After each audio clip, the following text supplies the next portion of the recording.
So, my brother, as we get into this story, of course, we have to start with the petty grievances. I call it politics of being black. And if you're not African American, we call it the politics of living under MAGA.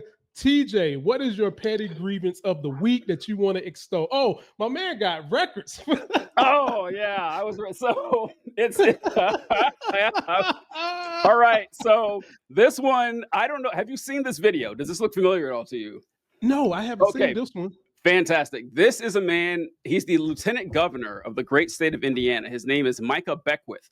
And he is about to, I kid you not, defend the honor of the 3/5 compromise. Let's go here. Hey, everybody, it's Lieutenant Governor Micah Beckwith. I want to give you an update on a bill, Senate Bill 289, which is called Unlawful Discrimination Bill. Senator Byrne is carrying that bill. It was in the Senate just a few minutes ago. Well, if you were watching or listening to the Senate, if you were trying to fall asleep and we're trying to get some good background noise on, you might have been listening. The Senate on the Democrat side, they got up and they started talking about how this bill embodies something to the effect of the 3/5 compromise. They were bringing that up. They were saying this is a bad bill because it actually just encourages discrimination, just like the 3/5 compromise, going all the way back to the foundations of our nation. I would like to share with you the 3/5 compromise is not a pro-discrimination compromise. It was not a pro-discrimination or a slave-driving compromise that the founders made. It was actually just the opposite. It was a compromise that the North made with the South. At the time, there were basically 13 independent nations. They had not really created a constitution. They were sort of a European Union-esque nation. And they were saying to the pro-slave states, hey, if you want to count your slaves to have representation, more representation in Congress, we're not going to let you do that, because they knew that that would codify things like slavery into our nation. And the North stood up to the South. And they said, we're going to, if you're going to count your property, because the South says, hey, this is our property, but we want to count them in the congressional representation. We want to count them in the census. At the time, there was 30,000 people would equal one member of Congress. And so they said, we're going to count our slaves. We're going to get more members of Congress in the South. The North said, you can't do that. So what they came back to the South and they said, fine, if you want to count your property, your slaves as whole people, we're going to count our property. We're going to count our tables. We're going to count our chairs. We're going to count all the stuff that we have in our house. And the South said, well, you can't do that. And they said, well, you're doing it with your property. We're doing it with our property.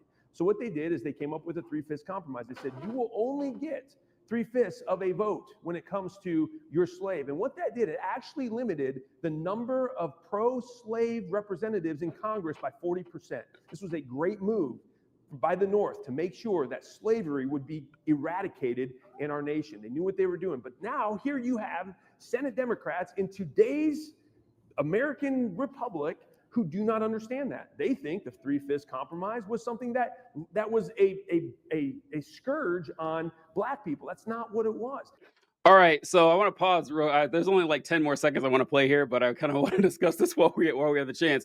So this is honestly the reason I brought this up, because one of my, it's not, I wouldn't say it's a petty grievance, but it's something that is very annoying, that the Republican Party and conservatives in general, they've kind of figured out that you becoming explicitly racist and anti-black will raise your popularity amongst conservatives, amongst your friends right there.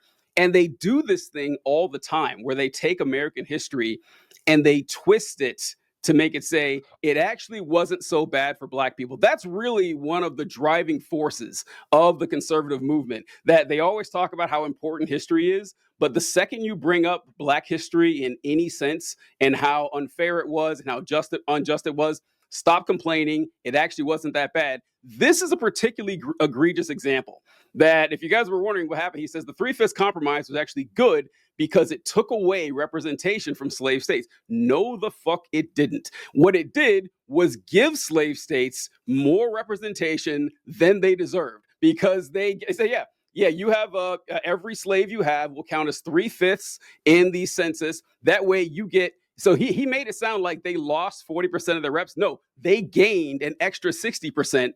And by the way, they kept bitching about it anyway. That's the part that's wild to me, that if you read about the Constitution, it's all a series of concessions and handshakes and backslaps to stop the southern states from fucking whining, and they whined 80 more years anyway until they had a war. So I want to play a few more seconds on this because the best part is just yet to come, because wait till you see what he blamed. TJ, I don't know if I could take it, but God, I don't know if you can see me over here wiggling like a worm about to be eaten by a go ahead, man. Lord, all right, you are not going to be surprised at his answer. I'll give you that much. All right. And how did we get to this place? We got to this place because of DEI in education. We got to this place because you have professors at woke schools that will not teach the history of what actually happened back in the foundations of our nation.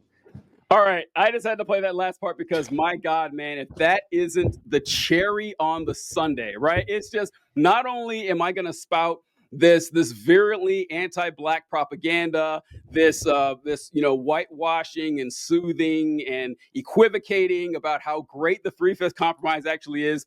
When I talk about why people don't know about how great it was, I'm going to blame DEI. It is perfect. It is absolutely perfect. So I thought, like, my whole point about the grievances was, people do this all the time. You hang around rich white guys, you know how they talk and everything. That is a common parlance of this group, and it starts from the top. The Republican Party specializes in this. So yeah, that's mine.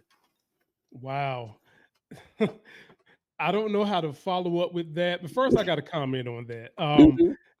One of the things we're covering today is how they're trying to whitewash history even further. And I've coined a new phrase. I call it CWT, critical white man theory, where they whitewash the real history of what's going on. And not only that, but they hide from you what their forefathers that they love to reference so much. Yep.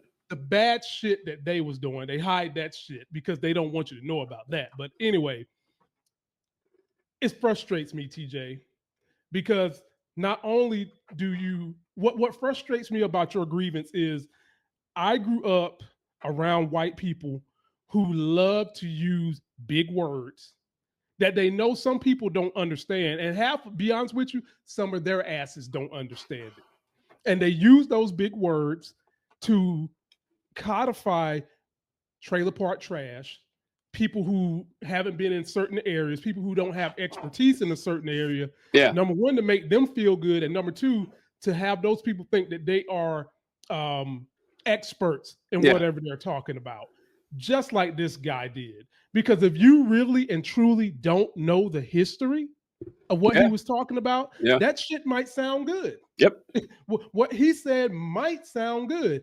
I can recall right-wing talk radio hosts used to say that Barack Obama wasn't the first Black president. And they would say, look it up. And they would say that because they know your dumb white asses have no critical thinking, curiosity, and you wouldn't look it up. But I did. And the person that they was trying to say was the first Black president was a Lebanese senator that they was trying to say was the first Black president because because he sent letters back and forth to the founding fathers about what the African nations needed from this new emerging country. And they claimed he was a president. How would they try to get away with it? Wow. Yeah, I hadn't heard that one. Wow. That should speak to you about how dumb base is. And it should speak to people about how they want to keep that base dumb for power. That's what they're doing here. And on top of that, they want to keep the generations not in the position of having sympathy and apathy for the plight of marginalized people. Because if you did, children don't come out the womb full of hate. They come out the womb full of ignorance and love. And then they learn good versus evil, what's wrong, what's right, and what would be right versus what would be wrong would be the way this country was built. It was stolen from two groups, if you want to be honest with you. They stole it from the Queen, number one. Then they stole it from the natives that was already. I mean, if we being 100, justice for King George III. Yeah, we got. If we're gonna keep it 100, and that's what we doing. You fucking white people stole it from two groups. Yeah. But you don't talk about that like that. You make it seem like the Pilgrims came here and they broke bread with the natives. But you do. Anyway, I digress. I could go on and on about TJ's politicking while you're Black. Let me just give you my simple one that is not as deep as yours.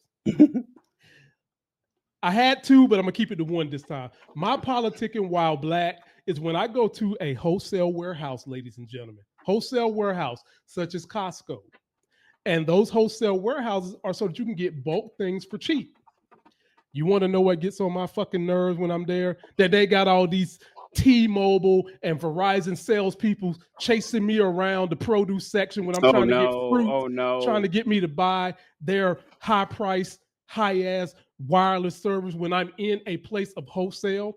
And then what even makes me even madder is when the boss and is with two black guys and they'll see me and they'll send the black guy because they think that's going to make it easier for a sale. So, ladies and gentlemen, that's what I'm politicking and I'm being petty on today. TJ, what you think? Am I being too harsh? No, because I understand why you asked that question, because I think in a vacuum, if someone heard that, they probably wouldn't register why this bothers you. But if you're not black, you don't understand that Lamont's gone through this dozens of times in his life. You expect it. You know it's going to happen. And when that happens over and over again, you're like, okay, I see what's going on here. It's kind of, I don't want to waste these for labor, but it's kind of like when you're being treated differently because you're black and you know it. But there's enough plausible deniability where you can't come right out and accuse them of it. And it's frustrating. It's very annoying. It's kind of like it's like when you're in a majority white, say, school or business or something, and the photographer comes around, you know he's heading for your ass. You know he's coming for you. Yes. Oh, we need the diversity picture here. And you recognize this. And when this chases you every single day, you have to block a lot of it out, honestly. You have to say, okay, that happens. But when you notice it, it sticks in your mind. You are not being unreasonable at all. I understand.